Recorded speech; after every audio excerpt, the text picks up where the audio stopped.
Okay बेटा, next देखो हमारे पास क्या है, electric current in a conductor.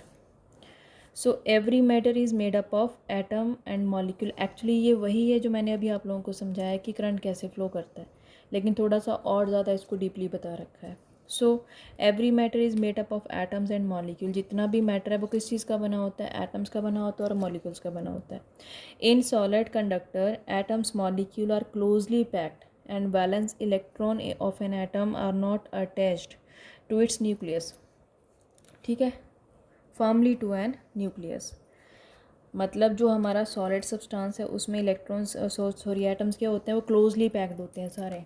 ठीक है, और जो बैलेंस इलेक्ट्रॉन होता है, बैलेंस इलेक्ट्रॉन आई थिंक आप लोगों को पता है, जो लास्ट शेल में इलेक्ट्रॉन प्रेजेंट होता है वो लूजली बाउंड होता है। इन शॉर्ट इसका मतलब क्या है, यहाँ पे जो लिखा है कि वो लूजली बाउंड होता है टू दी न्यूक्लियस।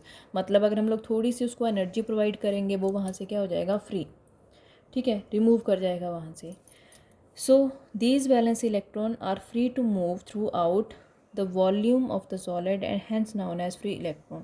तो वो जो बैलेंस इलेक्ट्रॉन है जो लूजली बाउंड होते हैं, थोड़ी सी एनर्जी एक्वायर करेंगे इवन एट रूम टेम्परेचर पे भी वो एनर्जी, सफिशिएंट एनर्जी उनको मिल जाती है कि वो वहाँ से रिमूव हो जाए, और फ्रीली मेटालिक सरफेस में क्या करते हैं, वो फ्रीली मूव करते हैं here and there. In a conductor free electrons move randomly. ये दे रखा है कि कंडक्टर में अगर हम लोगों ने इसको एक्सटर्नल इलेक्ट्रिक फील्ड से, बैटरी से कनेक्ट नहीं किया हुआ है, तो जितने भी इसके अंदर इलेक्ट्रॉन्स हैं वो रैंडमली मूव करते हैं ईच डायरेक्शन में, किसी भी डायरेक्शन में मूव कर सकते हैं randomly, because of thermal energy. Thermal energy होती है because of the temperature. With thermal speed of the order of 10⁵ to 10⁶। ये होती है thermal speed of the electrons. Thermal speed होती है जो रूम टेम्परेचर की वजह से एनर्जी एक्वायर करते हैं इलेक्ट्रॉन्स, और जिसकी वजह से उनकी स्पीड होती है, that is called thermal speed at room temperature. The random motion of electron in a conductor is shown in figure. In any portion of the conductor, the flow of electron so orient that the number of electron crossing through a unit cross section of a conductor in any direction is equal to the number of electrons crossing through that cross section of the conductor in opposite direction। अब इसका मतलब क्या है, इसका मतलब ये है कि मैंने क्या बताया कि हमारे कंडक्टर में थर्मल स्पीड की वजह से जितने भी इलेक्ट्रॉन्स हैं वो रैंडमली मूव करते हैं। तो अगर हम लोग एक particular area of cross section यहाँ पे कंसिडर करते हैं, जितने इलेक्ट्रॉन्स मूव करेंगे फ्रॉम लेफ़्ट टू राइट, उतने ही इलेक्ट्रॉन क्रॉस करेंगे इस एरिया ऑफ क्रॉस सेक्शन को फ्रॉम राइट टू लेफ्ट। ठीक है, in other words the flow of net electron through a given cross section of conductor is 0, hence electric current in the conductor is 0।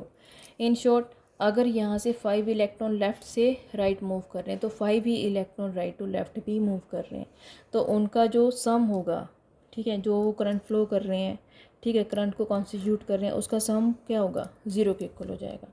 Overall in the absence of external potential, current की value conductor के inside क्या होती है, 0।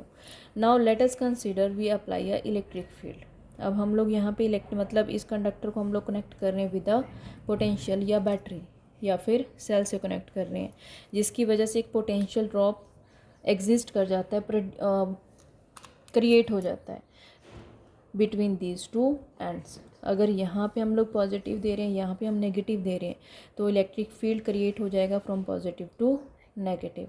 ठीक है, and this is the direction of electric field. Now अब जितने भी इलेक्ट्रॉन्स हैं इनसाइड द कंडक्टर वो एक फोर्स एक्सपीरियंस करेंगे, क्योंकि इलेक्ट्रिक फील्ड क्या होता है, force over charge. Force is equal to क्या हो जाएगा, चार्ज इनटू ई। चार्ज कितना है यहाँ पे, minus q, in the direction opposite to the flow of electric current. Electric current flow कर रहा है from positive to negative, electron move करेंगे फ्रॉम नेगेटिव टू पॉजिटिव।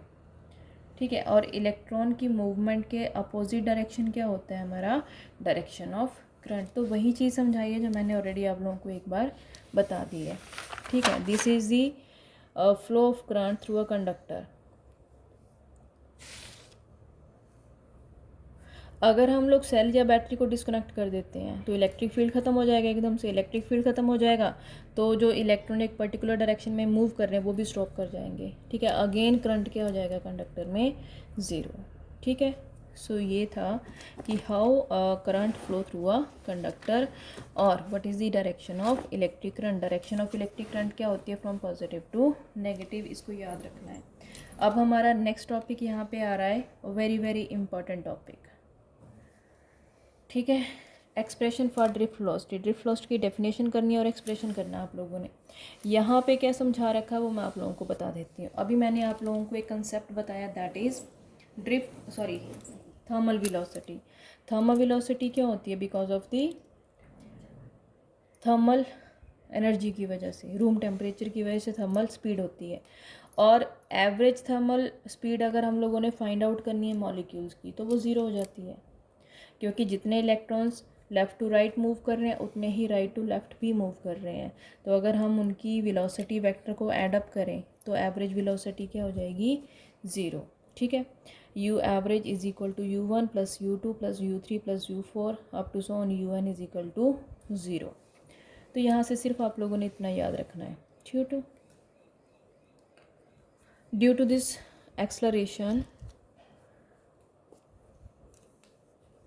इसमें वही चीज़ एक्सप्लेन की हुई है कि थर्मल जो स्पीड है उसकी वजह से इलेक्ट्रॉन मूव कर रहे हैं। जब इलेक्ट्रॉन मूव कर रहे हैं तो वो कुछ टाइम के लिए एक्सलरेशन एक्वायर करते हैं, ठीक है। जैसे वो दूसरे इलेक्ट्रॉन से स्ट्राइक करते हैं वो एक्सलरेशन अपना क्या कर देंगे, लूज़ कर देंगे, ज़ीरो हो जाएगी उसकी वैल्यू। बट ओवरऑल हमारे पास क्या होगा, वैल्यू क्या होगी उसकी, zero. When electric field is applied across the conductor. उसके बाद अगला कंसेप्ट आ गया हमारा कि जब हम लोग इलेक्ट्रिक फील्ड को क्या करते हैं, अप्लाई करते हैं। तो इलेक्ट्रिक फील्ड को अप्लाई करने से मैंने अभी बताया आप लोगों को, जितने भी इलेक्ट्रॉन एक पर्टिकुलर डायरेक्शन में मूव करना स्टार्ट कर देंगे। बट स्टिल अगर हमारे पास इलेक्ट्रॉन्स हैं तो इलेक्ट्रॉन के साथ हमारे पास यहाँ पे पॉजिटिव आयंस भी होते हैं, ठीक है। पॉजिटिव आयंस वाइब्रेट करते हैं, इलेक्ट्रॉन्स मूव करते हैं। तो जैसे इलेक्ट्रॉन मूव करेंगे फ्रॉम नेगेटिव टू पॉजिटिव, वो या तो इलेक्ट्रॉन से स्ट्राइक करेंगे या फिर आयन से स्ट्राइक करेंगे, ठीक है। Under the effect of electric field they will acquire drift velocity and accelerate. But जैसे वो अगले इलेक्ट्रॉन से स्ट्राइक करेंगे या आयन से स्ट्राइक करेंगे, उनकी एक्सलरेशन क्या हो जाती है, ज़ीरो, ठीक है।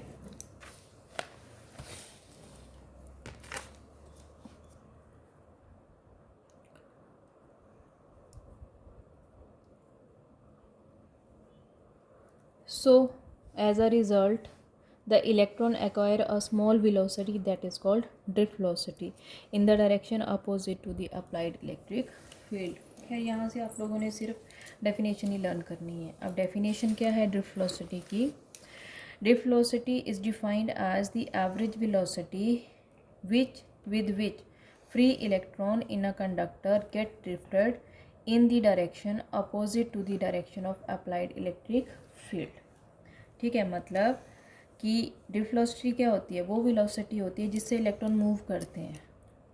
कब मूव करते हैं, under the application of electric field and in the direction opposite to the electric field, that is called drift velocity. अब हम लोगों ने फाइंड आउट करना है इसके लिए expression which is very very important.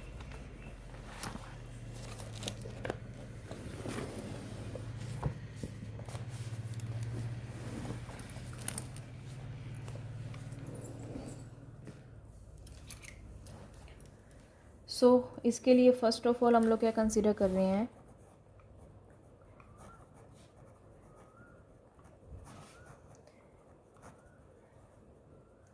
We consider a conductor,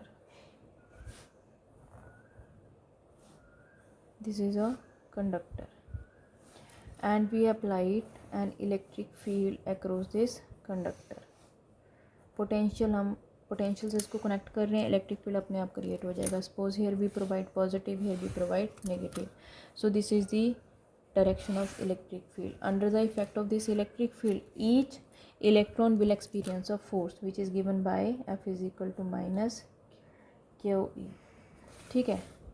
जैसे यहाँ पे अगर इलेक्ट्रॉन है तो ये इलेक्ट्रॉन क्या कर रहे हैं, इन पे फोर्स लग रहा है, फोर्स की वजह से मूव कर रहे हैं टुवर्ड्स ही पॉजिटिव चार्ज, ठीक है। और उस फोर्स की वजह से एक्सलरेशन प्रोड्यूस हो रहा है इलेक्ट्रॉन्स में मोमेंट्री, थोड़े टाइम के लिए। That acceleration is given by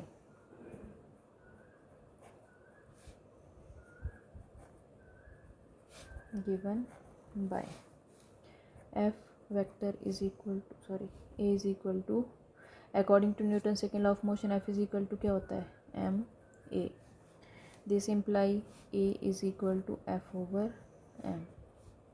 Put this value of force in this equation. A is equal to QE over m. This is the acceleration. Let this is equation number 1. अब यहाँ पे एक और term आती है relaxation time. Relaxation time क्या होता है?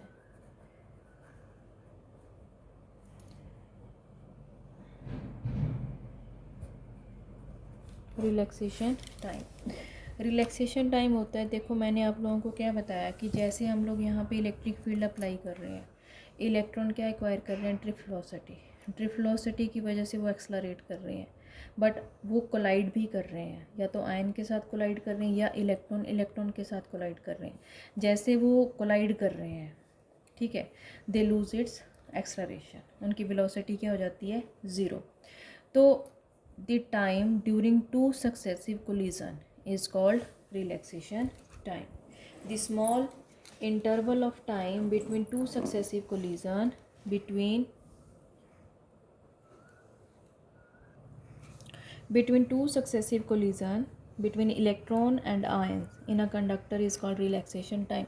कई बार ये आपको क्वेश्चन ऐसे आ जाता है कि define drift velocity and relaxation time and then derive the expression for drift velocity. ठीक है, तो यहाँ से दोनों डेफिनेशन आप लोगों ने अच्छे से लर्न कर लेना.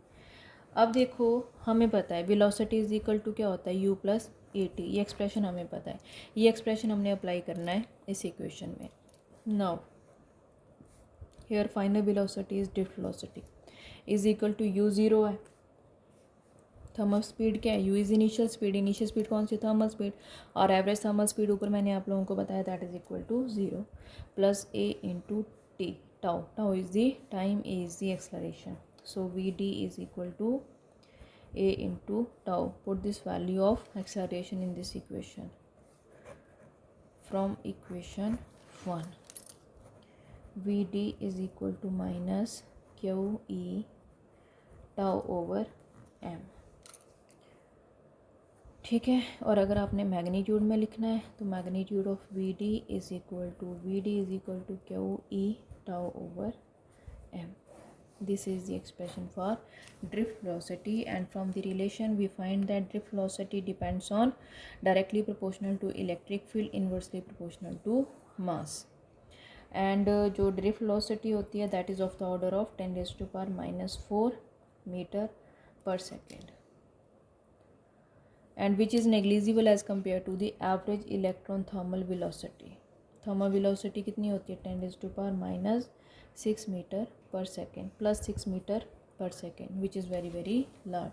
तो ड्रिफ्ट वेलोसिटी थर्मल वेलोसिटी के कंपैरिजन में क्या होती है? नेग्लिजिबल. ठीक है, so this is a topic which is again a very very important topic. कई बार इस फॉर्मूला पे बेस्ड न्यूमेरिकल भी पूछ ले जाते हैं एग्जाम में. ठीक है, तो इसको अच्छे से तैयारी कर लेना.